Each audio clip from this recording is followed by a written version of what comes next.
GST officers मेरी shop पे, मेरी फैक्ट्री पर आ गए एंड उनके हाथ में मेरी कच्ची पर्चियां लग गई। ऑफिसर के पास वैल्यूएशन के बेस पर आपके माल को रोकने का लीगल मैंडेट नहीं है। जीएसटी दिया और मैंने जमा नहीं कराया, सो सर पार्टी को रेमेडी मिलेगी, लड़ना पड़ेगा सर। मैंने भी सोलर पैनल लगवाया, मैंने आईपीसी लिया because I count it as a plant and machinery, but department इसको पार्ट ऑफ बिल्डिंग मान रहा है। मैम आजकल जीएसटी रिफंड का कितने परसेंटेज चल रहा है? बिन बुलाए सरकारी मेहमान बिल्कुल आ सकते हैं, बट उनके पास एक ऑथराइजेशन लेटर होना चाहिए। आपका रेंट कमर्शियल आ रहा है तो आपको मैंडेटरी रजिस्ट्रेशन लेना है क्योंकि आप 20 लाख क्रॉस कर गए हैं। मैम हम प्रैक्टिकली कई बार देखते हैं कि एसएससी को पता ही नहीं होता कि डिपार्टमेंट ने उसको नोटिस इशू की है। ये गलती किसके पार्ट पे और कैसे हो रही है? इंस्पेक्शन में वो घर नहीं आते, लेकिन अगर आपने एड्रेस दिया है कि मेरी बुक्स ऑफ अकाउंट्स वहां पड़ी हैं इनकम टैक्स के रिटर्न में, that becomes your place of business. Hello friends, welcome back to my channel. आज हमारे बीच में है सीए आंचल कपूर जी, एक ऐसा नाम जो ऑल इंडिया लेवल पर जाना जाता है her deep GST knowledge and practical solution oriented approach के लिए। Till now ma'am have delivered more than 1000 seminars. जी हाँ, ठीक सुना आपने, more than 1000 seminars in 61 plus cities में। तो आइए वेलकम करते हैं मैम का। Welcome to ma'am. Thank you so much, Mohit ji, and I am so glad that you made me part of this your podcast series. Thank you. Welcome ma'am, welcome. Ma'am जैसे कि हम रोज newspaper में देखते हैं, आज 200 करोड़ 500 करोड़ का GST fraud पकड़ा गया, 1000 करोड़ की बोगस बिलिंग पकड़ी गई। तो मैम बेसिकली ये क्या है, कैसे होता है एंड सरकार इसको रोकने के लिए क्या कर रही है? छोटी छोटी फिगर्स पकड़ी है आपने। सो चाय के साथ जब चुस्की लेते हैं और you see a figure of 2000 crore and something like that, तो पहले तो पर्सन सोचता है इतना पैसा आया कहाँ से। सो एक्चुअली ना पैसा है, ना पर्सन है, ना फिगर है, ना गुड्स है, ना सर्विसेज है। सो ये है क्या मोहित जी, जब एक पर्सन कुछ अपराध करता है ना तो वो एक पर्सन के अगेंस्ट होता है, but this is an economic offence which is against the entire nation. So इसके रेपरकशंस बहुत डीप जाते हैं। अब होता क्या है, ए ने बी को कहा मैंने तुम्हें गुड्स बेचे, सी को बेचे, डी को बेचे, गुड्स है ही नहीं, तो कर क्या रहे हैं? रिक्शा वाला पकड़ा, उसका आधार पैन लिया, उसको लिंक करा, उसके नाम का जीएसटी नंबर इशू करा लिया, उसकी रिटर्न भर ली, और रिटर्न्स में एक ऐसी फिगर जिसको हम आईटीसी बोलते हैं, it's like a cash discount, cashback sort, वो डाल दिया गया जो कभी एग्जिस्ट ही नहीं करता, और वो एक से दूसरे तीसरे चौथे पांचवें पर्सन तक ट्रेवल करता रहता है। So this is what is called fake ITC. यही फेक आईटीसी की can you imagine 24,200 plus cases 25-26 तक डिटेक्ट हो चुके हैं with involvement of 58,000 crore of rupees. But at the same time I would say sometimes these figures drop also, जो हम newspaper में पढ़ते हैं और जो एक्चुअल आती हैं वो बाद में ड्रॉप भी होती हैं। इसमें जो एक्चुअल पर्सन है वो भी सफर करते हैं, चाहे आप पतंजलि का एग्जाम्पल लें, पतंजलि का केस भी चला था। सो और इतना डीप इम्पैक्ट रखता है कि सर एक जीएसटी का नोटिस आ जाए ना तो इन्फोसिस जैसी कंपनी के शेयर भी डाउन आ जाते हैं। So this fake invoicing has become a havoc, but इसको पकड़ने के लिए कि ये जो फेक चल रहा है और कहीं लास्ट में पहुंच के इसको एनकैश करा लिया जाता है। सो ये एनकैशमेंट हो जाती है, जो पैसा कभी था ही नहीं, एक फेक क्रिएट किया गया, सरकार से वापस ले लिया जाता है। अब सरकार इसको कवर करने के लिए प्रोसिक्यूशन लेकर आई है, इमीडिएट अरेस्ट है, 5 करोड़ से ऊपर तो वो नॉन अवेलेबल है। सो इस तरह के कई, जैसे ई इनवॉइसिंग लेकर आई है, इंस्पेक्शंस बहुत हो रही हैं, फील्ड में बहुत ज्यादा चेक करते हैं। सो इस तरह के कई steps government is bringing, but आटे के साथ घुन भी पिसता है। सो जो जेन्युइन टैक्स पेयर है they are also suffering. So जब ये सब हो रहा है, so they are also a part of it. तो कई बार 5th चेन तक जाते उसको पता ही नहीं चलता कि नीचे कुछ गलत किया गया है। So this is the entire impact of this series, और खासकर जहां टैक्स रेट ज्यादा है, जैसे मेटल स्क्रैप 18% रेट है। सो इन चीजों को सर जितने लोग बीच में है ना वो अपनी कमीशन 1% समथिंग रखते हैं। अब गवर्नमेंट ने कितना अच्छा स्टेप लिया है, कहीं पर उसको टीडीएस इन्वोक किया है, वो टीडीएस से 2% टीडीएस रास्ते में कटता है when it finally reach to the end buyer. So इस तरह के कई steps गवर्नमेंट ने लिए हैं, but you know evaders also find some way to overcome those, and that is what is happening. Ma'am अगर थोड़ा प्रैक्टिकल देखें तो क्या जीएसटी ऑफिसर्स आपकी शॉप में, आपकी फैक्ट्री में विदाउट नोटिस दिए आ सकते हैं? अगर आ जाते हैं तो बिजनेस ओनर के पास उस समय कैसे टैकल करना चाहिए? सर देखिए, बुलाकर आते होते तो कोई बुलाएगा ही नहीं। सो जब हम भी कभी ऑफिसर को कहते हैं ना कि you are most welcome at our place, तो I particularly mention that unofficially, so we add that phrase. Sir बिन बुलाए सरकारी मेहमान बिल्कुल आ सकते हैं, बट उनके पास एक ऑथराइजेशन लेटर होना चाहिए। आपने स्पेशल 26 मूवी देखी होगी अक्षय कुमार की। सो पहले उनका आईडी कार्ड चेक करें, उनके पास ऑथराइजेशन है कि नहीं ये चेक करें। ऑथराइजेशन से जॉइंट कमिश्नर से कम के पर्सन की नहीं होनी चाहिए। और what I want to highlight, tax payer सबसे बड़ी चीज तुम्हारी नॉलेज और तुम्हारी अवेयरनेस है। Do not panic. हम क्या करते हैं सर, उन्होंने तो इन्फ्लुएंस एग्जर्ट करना है, दैट इज देयर टेक्टिक्स। कभी कभी 2 घंटे में वो 5 बार आपको अरेस्ट के लिए भी बोलेंगे, because they have to take the surrenders things out of you, but you need to maintain the calm. अपने आप को एजुकेटेड रखिए एंड इवन अपनी फैमिली को, क्योंकि कभी हमने देखा है कि वाइफ का स्टेटमेंट होता है, अदर फैमिली मेंबर्स का होता है, they are unaware what to say, when to say. So you need to be very very careful. आप काम मेंटेन करें, उनके साथ कॉपरेट करें। Do not show non cooperation at any stage in that aspect. Secondly, inspection search में फर्क समझे। मेरे client के यहाँ हुआ, वो आए, क्लाइंट ने इतना पैनिक, मैम आप अभी आइए। मैंने कहा मैं सर थोड़ी दूर हूँ, आप बताइए व्हाट्स द इशू। मैंने उनको बोला अच्छा आप ऑथराइजेशन की फोटो लेकर मुझे भेज दीजिए। व्हेन आई चेक्ड तो he was not having any authorization और समथिंग, ना जॉइंट कमिश्नर का अप्रूवल था, ना उससे हायर ऑफिसर का था। So what I got to know कि they have just come for a field inspection. We provided the relevant information, चाय पानी पिलाया and they went off. So panic नहीं करना है। और दूसरी बात, आपको कोई फोर्स नहीं कर सकता to be a witness against yourself. आपसे कुछ पूछा जाता है during inspection, inspection is softer, search is very hard.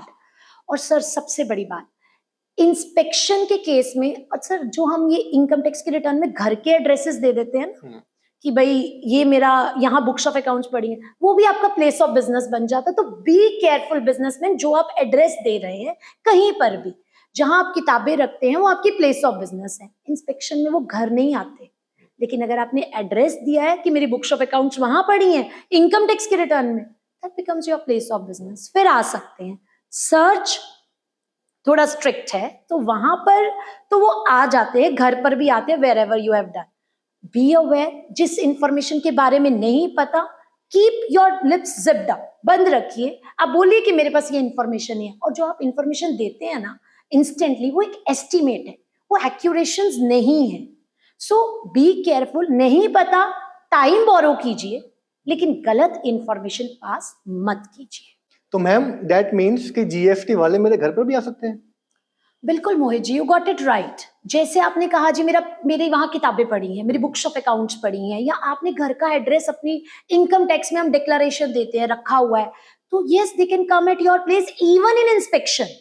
और सर्च में तो जहां भी लगता है कि कुछ secreted documents have been kept, goods, books, things, कुछ भी आपने छुपाने की कोशिश की है, तो वो घर पर बिल्कुल आ सकते हैं। और सर ये छोड़िए, आजकल तो अगर किसी पर्सन ने कहीं मशीनरी रखी है, कहीं अपना स्टॉक रखा है, और पता लगता है कि इसके ऊपर टैक्स पे नहीं हुआ हुआ, तो वेयर हाउस कीपर के पास, आपके ट्रांसपोर्टर के पास, हर जगह जा सकते हो। और ये केस बहुत हो रहे हैं, सपुर्दनामा कर देते हैं, रोक देते हैं। So warehouse, godown, everywhere they can go. Ma'am let's suppose GST officers मेरी शॉप पे, मेरी फैक्ट्री पर आ गए एंड उनके हाथ में मेरी कच्ची पर्चियां लग गई, बिकॉज प्रीमाइसिस में कच्ची पर्ची होना आम बात है। तो जीएसटी डिपार्टमेंट उसको कैसे इवैल्यूएट करता है? जीएसटी में आप पूछ रहे कच्ची पर्ची होना आम बात है, so official channel, unofficial question. Anyhow sir, मिलती हैं, see it is part and parcel of our economy. तो इस तरह के जो डॉक्यूमेंट्स मिल जाते हैं, मैं आपको ना 1-2 केसेस से बताती हूँ। जैसे एक वेलनेस सेंटर पे सर्च हुई, कागज मिले, पूरा दिखा था, पर्सन का नाम लिखा है, क्या ट्रीटमेंट कराना है, कितने पैसे, बट एक्चुअली डिपार्टमेंट ने उसको सेल मान लिया। बट जब हमने उसको चेक किया तो पार्टी से पता लगता है जी हमारे यहाँ तो कोई भी वॉक इन कस्टमर आता है तो हम उसका पूरा बायोडेटा बनाते हैं, हो सकता है वो उसमें से कोई ट्रीटमेंट कराए या ना कराए। सो इसकी डिटेल्ड वर्किंग होनी चाहिए कि उसमें से क्या काम हुआ, क्या काम नहीं हुआ। सो वो सेल जो डिपार्टमेंट ने ओरिजिनली काउंट की, वो लेटर ऑन रिड्यूस हो गई। आप सर ये काम कहाँ होते हैं? जहां पे सामने वाले को क्रेडिट नहीं मिलता। एग्जाम्पल ले लीजिए, ये प्लाईवुड, घर बनाओ तो भी मोहित जी को क्रेडिट नहीं है, और अगर आप ऑफिस भी बनाते हैं, फैक्ट्री भी बनाते हैं, तो भी टैक्स पेयर को क्रेडिट नहीं मिलता कई बार। सो वहां चोरी का डर ज्यादा है, वहां कच्ची पर्चियां ज्यादा है। अब कई बार क्या होता है, ऊपर स्टेपल की है कच्ची पर्ची, नीचे लगा पक्के का बिल। पहले केस में हमने देखा वो कागज जरूर था बट वो एक डॉक्यूमेंट नहीं बना, सेल नहीं बनी। सेकेंड केस क्या, मेरी मैचिंग हो रही है, किसी पार्टी का गेट पास लगा है, वो वहां ट्रक नंबर लिखता है, कितने बजे डिस्पैच हो रहा है, क्या हो रहा है, एवरीथिंग इज राइटिंग। सो इस तरह के जो कागज है ना, वो आपके अगेंस्ट एक्ट करते हैं, बट वर्किंग करने पर हर डॉक्यूमेंट आपके अगेंस्ट एविडेंस नहीं बनता। कुछ डम डॉक्यूमेंट्स हैं जो काम नहीं आते। नाम लिखा है, पता ही नहीं किसने लिखा है, पैसा लिखा है 10 लाख लिखा है, किसने लिखा है you don't know, so those are dumb documents. Author पता है, लिखने वाला आपका अकाउंटेंट है, इस डेट को लिखा है, इस पर्सन को दिया है, और उससे मैचिंग एंट्री भी कहीं ना कहीं बुक्स में जा रही है कि हाँ इसको गुड्स गए हैं, इतना कैश आया, कच्चे की पर्ची। इस तरह के जो रिलेटेड डॉक्यूमेंट्स मिलते हैं वो आपके अगेंस्ट एक एविडेंस का काम करते हैं। बट अगर हायर लेवल पर आप डम डॉक्यूमेंट्स, सर एडिशन हो भी जाए ना तो घबराइए मत, you have the appellate levels, sometimes lower level पे this problem you face but you can cover it up। so अपनी जो कच्ची पर्चियां या जो कुछ ऐसे डॉक्यूमेंट्स है उन पे वर्कआउट करिए, उसमें से डाटा स्क्वीज करिए, relevant irrelevant, and accordingly your case should be framed. Ma'am कच्ची पर्चियां तो ठीक है, बट जो डाटा व्हाट्सएप के ऊपर है, डिपार्टमेंट के हाथ लग जाए, उसको डिपार्टमेंट कैसे लेते हैं? सर व्हाट्सएप से तो हमारा बॉलीवुड भी अछूता नहीं रहा। So you have seen that in news many time कि ड्रग रैकेट्स में ये मिला एंड ऑल दैट। सर देखिए व्हाट्सएप का डाटा अगेन एक एग्जांपल के थ्रू ही देखते हैं। जैसे केस में मेरी पार्टी का बैंक्वेट हॉल है, अब बैंक्वेट हॉल में एक मैनेजर डाटा भेज रहा है मोबाइल पे, 5000 प्लेट 4500 रेट, और उसी दिन वही फंक्शन हुआ है with 2000 plate and the rate is 2000 rupees. So वो डाटा कोरिलेट होता है। सो डिपार्टमेंट जब भी आपके मोबाइल्स लेता है या आपके सिस्टम में जहां भी डाटा है उसकी क्लोनिंग करता है, सो वो डाटा आपके अगेंस्ट एक एविडेंस जनरेट करता है। But at the same time sir उसका एक सर्टिफिकेट होता है 145 का सर्टिफिकेट इन जीएसटी, जो इंडियन एविडेंस एक्ट के, भारतीय साक्ष्य अधिनियम के अंतर्गत, जिसको कि 65B का सर्टिफिकेट कहा जाता है। सर अभी तक कई जगह पे वो सर्टिफिकेट जनरेट ही नहीं होता। सो उसका कोई रिलेशन बनना चाहिए और उसका वो सर्टिफिकेट अंडर 145 जनरेट होना चाहिए, नहीं तो वो डाटा आपके अगेंस्ट यूज नहीं हो सकता। मैम मेरी गुड्स मोबाइल विंग ने रोड पर पकड़ ली, at that time as a goods owner first step मेरे को क्या करना चाहिए, और कौन से चेकलिस्ट या डॉक्यूमेंट्स हमेशा मेरे को जब गुड्स इन ट्रांजिट हो तो साथ रखना चाहिए? आपने एक वर्ड यूज किया, एज अ गुड्स ओनर मुझे क्या करना चाहिए। तो सबसे पहला काम यही है, अगर कोई गुड्स पकड़े जाते हैं, टैक्स पेयर क्या करते हैं, सामने नहीं आते। ड्राइवर होता है, वो गुड्स पकड़े जाते हैं, सामने आइए, डिपार्टमेंट को लिखिए मैं गुड्स का ऑनर हूं। क्यों सर? क्योंकि उसकी पेनल्टीज कम है, ऐसे लगती है 200% पेनल्टी, राइट। अदरवाइज आप सामने नहीं आती तो वैल्यू ऑफ गुड्स के 50% तक एक्सीड कर जाती है, एंड सो ऑन। सो आपको सामने आना है, आपको डॉक्यूमेंट्स कॉपरेट करना है। अपने ड्राइवर को बोलिए कागज दिखाए, जो भी डिपार्टमेंट मांग रहा है। कागज होने क्या चाहिए? टैक्स इनवॉइस होना चाहिए, ई वे बिल होना चाहिए अगर गुड्स टैक्सेबल है तो, एंड बिल ऑफ सप्लाई होना चाहिए अगर नहीं टैक्सेबल है तो। आपके पास ट्रांसपोर्ट की रसीद होनी चाहिए, और आजकल कई कंपनीज के, कई एंटिटीज के ऊपर ई इनवॉइसिंग लगती है। हाँ, ई इनवॉइसिंग में हार्ड कॉपी नहीं भी हो चलेगा, नंबर होना चाहिए ई इनवॉइसिंग का। सो ये डॉक्यूमेंट्स अगर आपके पास हैं, और आपके जो गुड्स ट्रक में लोडेड है और जो आपके बिलों में लिखे गए हैं, अगर वो मैच करते हैं, then there is no issue. और दूसरी सबसे इंपॉर्टेंट चीज सर, रास्ते में जाता माल रोका जा सकता है सिर्फ और सिर्फ अगर आपके कागज पूरे नहीं है। बट आजकल कई बार ये रोका जाता है कि आपने वैल्यू लगाई है 1 लाख, वैल्यू होनी चाहिए 1.5 लाख। Answer is no.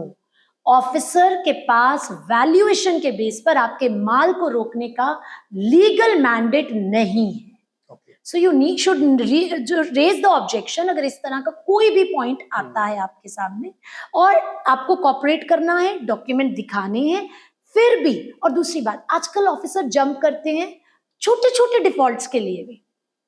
जैसे एक पार्टी का ना माल जा रहा था पतंजलि को, जाना था हरिद्वार एड्रेस डल गया दूसरी प्लेस का, वो ऑटोमेटिक कभी सिस्टम एरर हो जाता है। सर उसके ऊपर एक सर्कुलर है प्रॉपर गवर्नमेंट का 64 नंबर 2018 का, जो कहते हैं छोटी छोटी एरर्स पे, छोटे छोटे माइनर चीजों पर आप 200% पेनल्टी मत लगाइए जहां इंटेंशन ऑफ फ्रॉड नहीं है। और सत्यम शिवम पेपर मिल सुप्रीम कोर्ट ने भी ये कहा है, इंटेंशन चेक करिए, सीधा 200% आप सर व्हीकल रोक लिया, इसका मतलब ये नहीं है कि ठोक दो।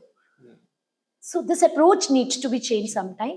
कभी ऑफिसर्स बिल्कुल करेक्ट है, माल और चीजें मैच ही नहीं करती, कभी मैच करती हैं तो छोटे छोटे एरर्स हैं, तो ऑफिसर को अपने जो पावर्स हैं अपनी, उनको एक रिस्ट्रिक्टेड लॉ के अंडर करना चाहिए। जहां माइनर एरर्स हैं, माइनर पेनल्टी लगा दीजिए, 500, 1000, 2000 समथिंग। जहां आपको लगता है इंटेंशन टू इवेड है, so you can go for higher penalties. और इवन अगर आपको फेक इनवॉइसिंग लगता है, लेट्स लिंक दैट पॉइंट कि ये तो माल ही नहीं है या माल और बिल आपस में मैच ही नहीं करता है, so you can even go for section 130। But officer को डायरेक्टली 130, क्योंकि सर उसमें तो 50%, 60%, 80% तक भी टैक्स लगा देते हैं, पेनल्टी लगा देते हैं, कन्फिस्केशन कर लेते हैं। सो वो चीज डायरेक्टली रिजॉर्ट नहीं होनी चाहिए। और एविडेंस किसको देना है, किसको ये प्रूव करना है कि ये इंटेंशन टू इवेट था, it is on the department, not the tax payer. Ma'am सब जानते हैं कि मैंने आपको जीएसटी दिया, अगर आपने जमा नहीं कराया तो मुझे क्रेडिट नहीं मिलेगा। इस पॉइंट पे मेरे पास कोई रेमेडी है? पहले तो आपने मुझे ही कटघरे में खड़ा कर दिया। आपने मुझे जीएसटी दिया और मैंने जमा नहीं कराया, सो सर पार्टी को रेमेडी मिलेगी। अब वो कैसे मिलेगी, पहले देखिए मूवमेंट हुई है गुड्स की, कि वो फेक नहीं है। Again in the same sink, वो फेक नहीं है, गुड्स की मूवमेंट हुई है, वो प्रूव करना टैक्स पेयर की जिम्मेदारी है। अच्छा, टैक्स पेयर के पास होना क्या चाहिए? सर टैक्स पेयर के पास बिल होना चाहिए, पेमेंट बाय अकाउंट पे, चेक या बैंक से होनी चाहिए, ऑनलाइन मोड से होनी चाहिए, और उसके पास मूवमेंट का, ट्रांसपोर्ट की रिसीट, ट्रांसपोर्टर की डिटेल। इसके ऊपर सुप्रीम कोर्ट ने भी ई-कॉम कॉफी गिल में कहा कि आप ये 6 चीजें रखिए। कई बार ऑफिसर आगे भी जाते हैं, टोल प्लाजा की रिसीट्स मांगते हैं एंड ऑल। आपके पास है, well and good, but it is not a direct document कि नहीं है तो आईटीसी नहीं मिलेगा। इसके ऊपर भी रघुवंश एग्रो वगैरह काफी केस लॉ आ चुके हैं। सो ये टैक्स पेयर का सबसे बड़ा पेन है। कई बार नहीं भी होता टोल रिसीट, ट्रांसपोर्टर साइट से निकाल लेता है, सर वो अपना टोल बचाता है, पर उसको ये नहीं पता कि अपने टोल के 500 बचाए और मोहित जी के 5 लाख का आईटीसी गया। So toll is not a direct document. आप एडिशनल, सर आजकल तो पार्टीज ने 14 डॉक्यूमेंट्स रखने शुरू कर दिए। फोटो, ट्रांसपोर्टर उतार रहा है, माल की वीडियो बन रही है, उतर रहा है, क्योंकि there is a panic situation for these thing. Directly बोलूं तो कोर्ट में ये केसेस गए हैं, कुछ हाई कोर्ट्स जैसे कि त्रिपुरा ने एंड साहिल एंटरप्राइजेस के केस में, इंस्टामार्ट के केस में, इंस्टाकार्ट के केस में, ऐसे कुछ रिलीफ्स कोर्ट्स ने दिए हैं। But at the same time we have got Maruti enterprises from Gujarat high court, जहां पर इस पॉइंट पे टैक्स पेयर को डायरेक्ट रिलीफ नहीं मिला, लेकिन सिविल रेमेडीज बता दी गई हैं। सरकार को एक मैंडेट दिया गया कि भाई बोनाफाइड वाले का भी सोचो, उसने तो टैक्स दिया, उसने पेमेंट भी दी, सामने वाले ने जमा नहीं कराया, यानी मैंने जमा नहीं कराया। सो इस केस में क्या कहा गया है, सिविल रेमेडी में जाइए, इंडेमिनिटी बॉन्ड। अब क्या करिए, और सर हमने ना अपने कुछ एमएनसीज में, कुछ जो मल्टी कंपनीज हैं, कुछ बड़ी एंटिटीज हैं, उसमें ये इंप्लीमेंट भी कराया है। हमने इंडेमिनिटी बॉन्ड साइन कराना शुरू कर दिया है कि मैंने, जैसे आपने मुझे दिया है कि आंचल जी अगर कल को मुझे नोटिस आया और आपने कुछ, ये डिपार्टमेंट मुझसे कि वापस मांगता है, तो आप मुझे इंडेमिनिफाई करेंगी, पेमेंट रोक लेते हैं, या but that is a short sir, notice आता है 5 साल बाद। So indemnity bond acts as your saviour. So direct GST remedy नहीं दे रहा, but your civil remedies will flow. So you need to take certain precautions like indemnity bond. Ma'am आजकल GST refund का कितने percentage चल रहा है? Sorry, what? Means as per law आपको 60 days में रिफंड मिलना मैंडेटरी है, तो कितने परसेंट लोगों को 60 डेज में मिल रहा है? हाँ, you twisted the question entirely. Anyhow, sir देखिए 60 डेज एक बहुत ही मैंडेटरी टाइम पीरियड है। 60 डेज छोड़िए, 15 दिन में डेफिशिएंसी मेमो लगाना है कि आपके कागज पूरे नहीं है। बहुत एक मैंडेटरी टाइम पीरियड है 15 दिन और 60 दिन। सर अगर आप सीजीएसटी की बात करेंगे, सेंटर का जो जीएसटी डिपार्टमेंट है, वहां ये टाइम पीरियड बहुत लेवल तक एडहेयर हो रही है। सर मैंने ना एक रिफंड है 86B में, टेक्निकली नहीं जाती बट नॉर्मल बात करती हूँ, मुझे डाउट था मिलेगा नहीं मिलेगा, there were certain situations, legal angles involve थे। बट मुझे वो रिफंड सैंक्शन हुआ पार्टी का, पता है क्यों हुआ? नॉट बिकॉज टेक्निकलिटी की वजह से, बट बिकॉज 60 दिन एक्सपायर हो गए थे। So officer was under this thing कि 60 दिन एक्सपायर हो गए हैं और ये मेरी पर्सनल लायबिलिटी बन जाएगी। सो कहीं ना कहीं वो चीज ने रोल प्ले किया in order to go as per the law which was beneficial to the taxpayer. Sir but अगर आप सेंटर की जगह स्टेट गवर्नमेंट्स का देखें, सर वहां रिफंड सैंक्शन हो जाते हैं, 60 दिन का टाइम पीरियड एडहेयर कम होता है और उसके बाद भी गवर्नमेंट की उसमें रोक लग जाती है। अब मेरे रिफंड 6 महीने से पेंडिंग पड़े हैं, सैंक्शनड पड़े हैं, डिपार्टमेंट को कोई रोल नहीं है, it's pending with the treasury, funds release नहीं हो रहे। पर सर बिजनेसमैन को तो पैसा चाहिए ना, उसको अकाउंट में क्रेडिट चाहिए। सो उन केसेस में रिफंड 60 दिन में नहीं आ रहे। और सर कई लोगों को तो अपने राइट्स का ही पता नहीं, वो टैक्स पे रिफंड लगाता है और उसके बाद रिफंड आ जाता है, उसको लेके बैठ जाते हैं। सर रिफंड आपके ऊपर इंटरेस्ट जो 6% से आता है और अगर अपील का हो तो 9% से आता है, वो आपका राइट है और टैक्स पेयर को ये राइट एक्सरसाइज करना आना चाहिए। सर एक सेइंग है, fortune favours the brave and I always say law favours the brave. So अगर आपका राइट है उसको एक्सरसाइज करिए, उसके एप्लीकेशन लगाइए। इनकम टैक्स जैसे ऑटोमेटिक नहीं है, बट एप्लीकेशन लगाएंगे तो एक्ट फॉर होगा और आपको रिफंड मिलेगा अगर 60 दिन में इंटरेस्ट मिलेगा, अगर 60 दिन में क्रेडिट नहीं मिला तो रिफंड का। मैम 3 टॉप मिस्टेक्स जिनके कारण आम कॉमन मैन को आज की डेट में जीएसटी नोटिस आ रहे हैं। कुछ जीएसटी नोटिसेस जो है ना वो सिस्टम बेस्ड आते हैं, तो कई गलतियां हैं। जैसे आप 2 रिटर्नें भरते हैं महीने में, 3B भरते हैं और जीएसटीआर 1 भरते हैं, आपकी 1 और 3B आपस में मैच नहीं करती, नोटिस विल फ्लो। आप आईटीसी ले रहे हैं, वो आप 2B के अकॉर्डिंग नहीं ले रहे, जो आईटीसी ऑटो स्टेटमेंट आती है, आपको नोटिस फ्लो करेगा। और टैक्स पेयर को अब ध्यान रखना पड़ेगा कि 2B एक मैंडेटरी डॉक्यूमेंट बन चुका है, सो आप उससे ज्यादा क्रेडिट अवेल नहीं कर सकते हैं। So you need to be vigilant as to that thing. Thirdly, मैंने जैसे कहा था प्लाईवुड में क्रेडिट नहीं मिलता। सो कुछ ऐसी चीजें हैं, जैसे अब मुझे एक पर्सन फोन करता है, मैडम मैंने कार ली है, इस बार तो जीएसटी भरना ही नहीं पड़ेगा आउटपुट सेल के ऊपर। सर कार आप अपनी फैक्ट्री की बिल्डिंग खड़ी करते हैं, सीमेंट रेट बजरी सब कुछ आता है, इन चीजों का आपको क्रेडिट अलाउड नहीं है। सर डीमार्ट जाते हैं, घर का राशन लाते हैं, वहां जीएसटी नंबर दे आते हैं और बोलते हैं इसका इनपुट दे दीजिए। इस तरह के इनपुट बार्ड है, इनको 17(5) के इनपुट कहा जाता है।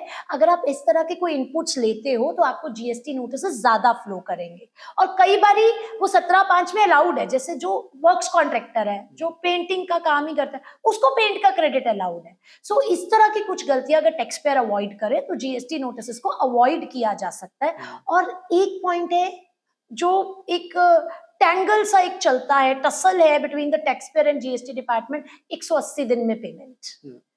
क्रेडिटर एक को हम अपने जिससे परचेज कर रहे हैं, मेरा साथ उसकी बात हुई है, जी आप मुझे 8 महीने में पेमेंट कर दीजिए, पर जीएसटी लॉ मैंडेट करता है 180 दिन में पेमेंट। और सर अगर आप एमएसएमई से अब लिंक करोगे तो उसमें तो 45 डेज आ गए। सो ये कुछ पॉइंटर्स है जिन पे इस टाइम सबसे ज्यादा नोटिस आ रहे हैं, और जितना टैक्स पेयर एडहेयर कर पाए you should try to adhere. Ma'am अभी जैसे हमने इनपुट टैक्स क्रेडिट की बात की, आज की डेट में इंडस्ट्री का सबसे बड़ा दर्द है कि सोलर पैनल जो मैंने अपनी फैक्ट्री पे अपने बिजनेस प्रीमाइसेस पे लगाए, उसका मैंने इनपुट लिया तो डिपार्टमेंट मेरे को नोटिस भेज रहा है, ऐसा क्यों मैम? सर बहुत नोटिस इशू हो रहे हैं, बट अगेन लड़ना पड़ेगा सर। मैंने भी सोलर पैनल लगवाया, मैंने आईटीसी लिया because I count it as a plant and machinery, but department इसको पार्ट ऑफ बिल्डिंग मान रहा है और बोलता है आपको आईटीसी अलाउड नहीं है। देयर आर जजमेंट्स AAR है, कुछ फेवर में है, कुछ अगेंस्ट में है। सो टैक्स पेयर को ये सामने आके बोलना पड़ेगा कि ये एक प्लांट एंड मशीनरी है जिसका मुझे आईटीसी देना चाहिए। और डिपार्टमेंट कहता है जी आप इससे प्रोड्यूस क्या कर रहे हो, इलेक्ट्रिसिटी पे टैक्स नहीं है तो हम आपको सोलर का आईटीसी नहीं देंगे। But incorrect version two my considered view, sir हमें कहना चाहिए ये सोलर एनर्जी मैं अपना वो प्रोडक्ट बनाने में यूज कर रहा हूं जो मार्केट में कपड़ा बिक रहा है और जिसके ऊपर सरकार टैक्स लेती है। मैं इलेक्ट्रिसिटी थोड़ी बेच रही हूँ, क्या मेरे पास इलेक्ट्रिसिटी बेचने का लाइसेंस है? No, I am generating electricity for my own consumption, hence I am not a seller of electricity or I am not a trader of electricity, I am a trader of a cloth, jeans बेच रहा हूँ, garments बेच रहा हूँ। सो मुझे ITC allowed होना चाहिए। Fight for it, you will get the remedy. Ma'am in one word, solar panel का इनपुट मिलेगा, यस और नो? सर मैं काउंसिल हूँ तो मैं दिलवाने की कोशिश करूंगी, अलाउ कराऊंगी. Giving up at the first stage should not be done. Take it and fight for it. अगर आपको ज्यादा रिस्क लगता है, आईटीसी लीजिए, अवेल करिए, यूटिलाइज मत करिए, कीप इट पेंडिंग. अगर आपको कल को कुछ विद इन टाइम पीरियड 5 साल के नोटिस आता है तो आप रिवर्स कर दीजिए, नहीं आता है तो आप उसको कंटिन्यू कर सकते. मैम सब जानते हैं GST registration for service sector के लिए जीएसटी की बेसिक लिमिट है 20 लाख. लेट्स एज्यूम मेरी सैलरी है 15 लाख एंड मेरे को रेंटल इनकम आ रही है 8 lakh. Whether I am liable for registration? Sir पहली बात, सैलरी की बात करूं तो salary is not covered under GST. So वो लिमिट में कभी ऐड नहीं होती. सो आप 15 लाख को तो भूल जाइए, बाहर कर दीजिए. अब आपने मुझसे क्वेश्चन पूछा रेंटल 8 लाख, राइट? तो 15 लाख तो नहीं जुड़ेगा. बट आपका क्वेश्चन थोड़ा सा इनकम्प्लीट है, तो इसमें मैं आपका काउंटर क्वेश्चन करती हूँ. आपने रेंट वर्ड यूज किया, बट आपने ये नहीं बताया कि रेंट कमर्शियल है कि रेजिडेंशियल है. मैम लेट्स अज्यूम रेजिडेंशियल है. चलो ऐसे करते हैं, दोनों का आंसर देते हैं. अगर रेजिडेंशियल है या कमर्शियल है. और सर इस रेंट की फिगर को आप थोड़ा बढ़ा देते हैं, क्योंकि हमने 20 लाख टच करना है, सैलरी तो बाहर निकल गई.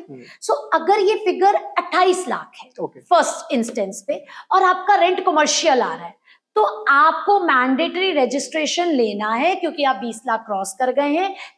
तो आपको उसके ऊपर जीएसटी जमा कराना है, जिसको कहते हैं फॉरवर्ड चार्ज. जिसको रेंट आ रहा है वही जमा कराएगा. अब चलते उल्टा, रेजिडेंशियल रेंट है, अगर तो वो रेंट 8 लाख ही था तो, और अच्छा रेजिडेंस के लिए दिया किसको है रेजिडेंशियल रेंट? 2 तरीके हो सकते हैं. एक आपने आंचल को दे दिया कि ठीक है आप जगह ले लीजिए, मैं रह रही हूँ. रेंट कौन दे रहा है? आंचल दे रही है, इंडिविजुअल दे रहा है, कोई कंपनी नहीं दे रही, कोई एंटिटी नहीं दे रही, कोई खर्चा नहीं ले रहा. सो ये रेंट एग्जाम्प्ट रहेगा, इसमें जीएसटी नहीं लगेगा. जो एग्जाम्प्ट हो गया वो पहले ही बार हो गया, चाहे 20 लाख हो, चाहे 8 लाख हो, चाहे 28 लाख. It is out. अब आते हैं, आपने डायरेक्टर ऑफ कंपनी को दिया. सर बैंकर बहुत आते हैं, सो बैंक वाले उसका रेंट पे करते हैं. अब आपने दिया तो आंचल को, बट आंचल रेंट नहीं देती है.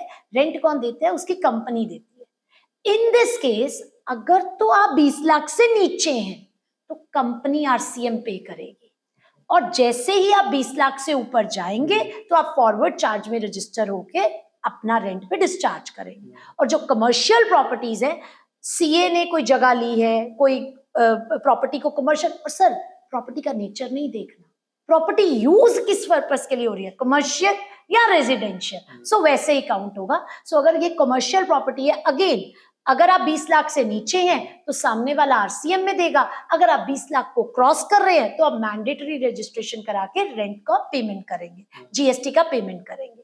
और कॉम्पोजिशन वाले को कमर्शियल रेंट अगर सामने वाला नहीं भी रजिस्टर्ड है तो आरसीएम नहीं भरना है. ये सरकार ने स्पेशल रिलीफ कॉम्पोजिशन वाले को दिया था, क्योंकि वो कहता था मुझे आईटीसी नहीं मिलता, छोटी सी दुकान मैंने ले रखी है, 50 लाख तक की मेरी सेल है, तो मुझे तो 18% रेंट और बढ़ गया. सो सरकार ने कॉम्पोजिशन वालों को ये छूट दे दी है.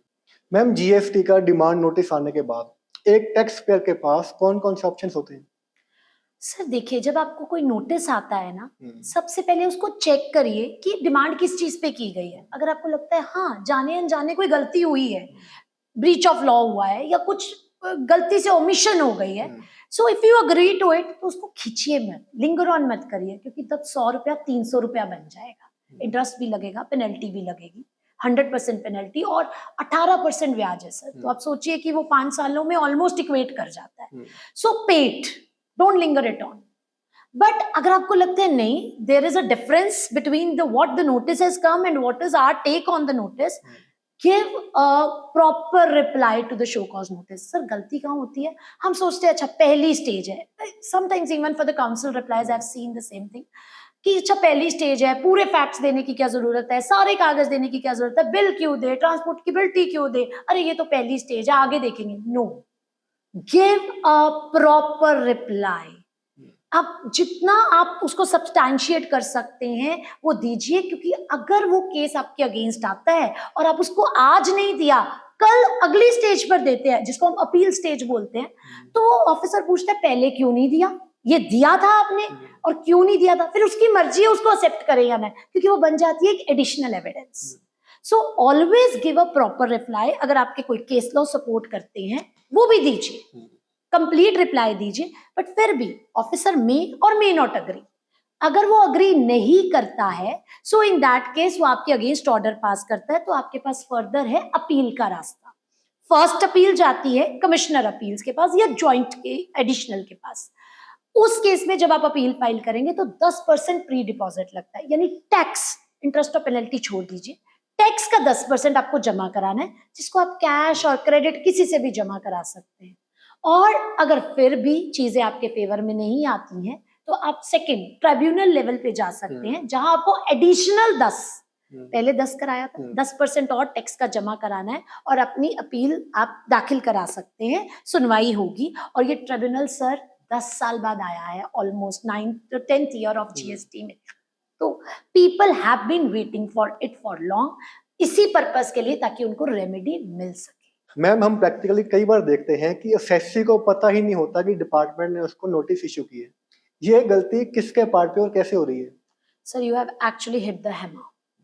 और ये इस टाइम इतना एक वास्ट टॉपिक है, मैं आपको रियल एक पेनफुल सिचुएशन बताती हूँ। सर, मेरे पास एक लेडी आती है, she lost her husband, a daughter of 5 years, knowing nothing about the business, and she says कि मेरे ऊपर ना 1 करोड़ की जीएसटी लायबिलिटी है। मैं बोलती हूँ वो कैसे, आपको पता नहीं चला? तो शी सेड मुझे 2 साल तो खुद को बिजनेस को संभालने में ही लग गए, and I never knew it, क्योंकि आईडी काउंसिल का था, नोटिस उनको जाते थे, I was not in touch with anyone. As a result मेरे को नोटिस आते रहे, पता ही नहीं चला सर, क्योंकि जीएसटी एक ऑनलाइन टैक्सेशन है। आपको घर पे चिट्ठी नहीं आती है, आपको पोर्टल पे नोटिस आता है। पोर्टल का यूजर आईडी पासवर्ड सामने आपके काउंसिल के पास है, ईमेल आईडी उनकी है, मोबाइल नंबर उनका डला हुआ है, तो टैक्स पेयर को कई बार पता ही नहीं चलता कि उसको नोटिस आ रहे हैं, और बाय द टाइम रिप्लाई नहीं जाते, ऑर्डर अगेंस्ट पास हो जाते हैं, क्योंकि वो काउंसिल भी शायद उनसे नहीं इंटरेक्ट कर पा रहा था at that particular point of time, जो एग्जाम्पल हमने भी लिया। सो उस सिचुएशंस में ऑर्डर हो गया सर, ऑर्डर के बाद 3 महीने में अपील दाखिल करनी है, और अगर कोई रीजन भी है तो 1 महीना एक्स्ट्रा मिलता है, जिसको हम कॉन्डोनेशन बोलते हैं, यानी 4 महीने में अपील फाइल करनी। सर, वो लेडी का तो 1 साल 10 महीने से ऊपर हो चुका था, and she never knew it कि मेरे अगेंस्ट कोई है। आज वो ऑफिसर के पास जाती हैं, although think of the reason she has, but her appeal will not be entertained. This is a strict law of GST. 4 महीने के बाद आपके अगेंस्ट पास हुए ऑर्डर की अपील की सुनवाई नहीं होगी। Now she must go to high court, वहां पर अपना रीजन देना पड़ेगा, अपना डिले कंडोन कराना पड़ेगा और वापस आना पड़ेगा। सर, ये तो कुछ एक्सट्रीम सिचुएशन थी, बट कई बार कोई जेन्युइन टैक्स पेयर भी है, उसको नहीं पता लगता सर, वो अपने बिजनेस में बिजी है, he is not into the compliances, तो वो पोर्टल पर आ रहे हैं, ईमेल आईडी पुरानी डली है, बंद हो चुकी है, कभी किसी ने खोल के ही नहीं देखी, काउंसिल को भी नहीं पता चला। सो ये पता है कब पता चलता है? जब बैंक अकाउंट अटैच हो जाते हैं, वहां बैंकर आपको कहता है आपका तो अकाउंट अटैच है, आप पैसे विड्रॉ नहीं कर सकते, फ्रीजिंग लग गई है। सो तब टैक्स पेयर को ये बात पता चलती है, तो टैक्स पेयर को बहुत विजिलेंट रहना पड़ेगा अपने राइट्स के रिगार्डिंग। 3 महीने तक अपनी अपील दाखिल करें, कॉन्डोनेशन के साथ 1 महीना और अब तो ट्रिब्यूनल आ गया है, अगर फर्स्ट एपेलेट पे भी रेमेडी नहीं मिलती तो ट्रिब्यूनल पे जाइए। ट्रिब्यूनल में 3 + 3 महीने है, 3 महीने नॉर्मल, 3 महीने का कॉन्डोनेशन। बट आप सोचे कि ये कॉन्डोनेशन के केसेस भी ट्रिब्यूनल डायरेक्ट डिले कंडोन कर देगा और आपकी सुनवाई कर लेगा? Answer is no.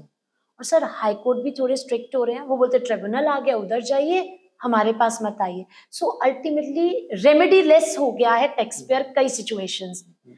तो सबसे बड़ा हथियार है और सबसे बड़ी नॉलेज है time in GST. So adhere to it so that आपको ये पैनिक सिचुएशंस में ना जाना पड़े। मैम, क्या ऐसे केसेस में आपकी पर्सनल प्रॉपर्टी भी अटैच कर सकते हैं? बिल्कुल सर, आपके बैंक अकाउंट अटैच हो सकते हैं, प्रॉपर्टीज अटैच हो सकती है, गार्निशी ऑर्डर जिसको हम कुर्की बोलते हैं। सो इस तरह के सारे ऑर्डर्स जो हैं वो पास किए जा सकते हैं, लैंड रेवेन्यू की रिकवरी बन जाती है वो। और ये हो रहा है सर, हर जगह हो रहा है। सो जहां 3-3 महीने निकल चुके हैं, अपीलें दाखिल नहीं हुई हैं, so the properties are getting attach. Even firms के केस में पार्टनर्स की प्रॉपर्टी भी अटैच कर ली जाती है। मैम, ड्यूरिंग आवर डिस्कशन आपने कई बार ट्रिब्यूनल का नाम लिया, but as per my knowledge GST में तो ट्रिब्यूनल एग्जिस्ट ही नहीं करता। थोड़ा सा अपडेशन चाहिए। तो जीएसटी ट्रिब्यूनल फॉर्म हो गया है, 2025 में ये फॉर्म हुआ था। और सर इसकी देखिए, मैंने माना बिल्कुल, यू आर एब्सोल्युटली राइट, पिछले 9 साल तक ट्रिब्यूनल नहीं था। सो 9 साल की पेंडेंसी के साथ इस ट्रिब्यूनल का जन्म हुआ है। सो जिन लोगों के फर्स्ट अपील तक केस आ चुके हैं, जो फेवर में नहीं आए हैं, उसके लिए टैक्स पेयर जाएगा, और जो सर फेवर में आए हैं उनके लिए डिपार्टमेंट जा रहा है आगे कोर्ट में कि हम नहीं मानते जी ऑर्डर। सो डिपार्टमेंट भी जा सकता है ट्रिब्यूनल में और टैक्स पेयर भी जा सकता है ट्रिब्यूनल में। ये सारी पेंडेंसी जो है वो ट्रिब्यूनल के पास 9 इयर्स की पड़ी है, और उसकी ट्रिब्यूनल अब जो है फाइलिंग्स उठा रहा है, और वो फाइलिंग सारी पिछले सारे टाइम पीरियड की 31 जुलाई जो एक्सटेंडेड ड्यू डेट है, पहले 30 जून थी, अब सरकार ने एक एडिशनल 1 मोर मंथ और ऐड किया है, तो 31 जुलाई तक वो 9 सालों की जो भी पेंडिंग अपील है, चाहे टैक्स पेयर की है या डिपार्टमेंट की है, अलग अलग टाइम पीरियड के अकॉर्डिंग, बट वो आपको फाइल करनी है। Thank you so much ma'am for sharing your knowledge with us. I am sure कि हमारे व्यूअर्स के लिए ये पॉडकास्ट बहुत ही हेल्पफुल होने वाला है। Now let's close with rapid fire questions. Sure sir. Ma'am, क्या सेंटर जीएसटी नंबर वालों को स्टेट जीएसटी टीम या वाइसा वर्सा इंस्पेक्शन कर सकती है? Sir rapid fire round, answer is yes, और ये बहुत ज्यादा हो रहा है। इसके ऊपर, इसको क्रॉस एम्पावरमेंट बोलते हैं, और ये क्रॉस एम्पावरमेंट के ऊपर आर्मर सिक्योरिटी सुप्रीम कोर्ट का जजमेंट भी आ चुका है, और सेंटर वालों की बहुत दुविधा है क्योंकि स्टेट वाले बहुत सारी इंटर इंस्पेक्शंस कर रहे हैं। मैम, पंचनामा किसे कहते हैं? पंचनामा इज अ रिटन डॉक्यूमेंट। आपके यहाँ रेड की टीम आई है और वो क्या क्या उठा कर लेके गई है, एक एक चीज उसमें मेंशन होनी चाहिए। ध्यान रखिए, विटनेस 2 लोकल होने चाहिए। टैक्सी ड्राइवर के विटनेसेस डिपार्टमेंट दिलवा देता है, चैलेंज इट। मैम, ज्यादा रिजिड कौन है, सेंट्रल वाले के स्टेट जीएसटी वाले? सर आप पक्का मरवाएंगे मुझे क्योंकि मैं दोनों के पास जाती हूँ, सो हमारे लिए दोनों बराबर है, बट ये centre has some strict norms. Ma'am, क्या as a CA female practitioner department में जाना थोड़ा अनकंफर्टेबल लगता है? सर इस क्वेश्चन के टाइमिंग्स बड़े इंपॉर्टेंट है, क्योंकि स्टार्टिंग में यू समटाइम्स फील, और कभी कभी सामने वाला ऑफिसर भी, a little hesitation comes, but now I feel that the knowledge is the best source. You forget the gender. Confidence and law are the 2 beautiful ornaments that any woman can wear while going to the department or to the courts. In last, ma'am, thank you so much for giving us a valuable time. Thank you so much. My pleasure, sir.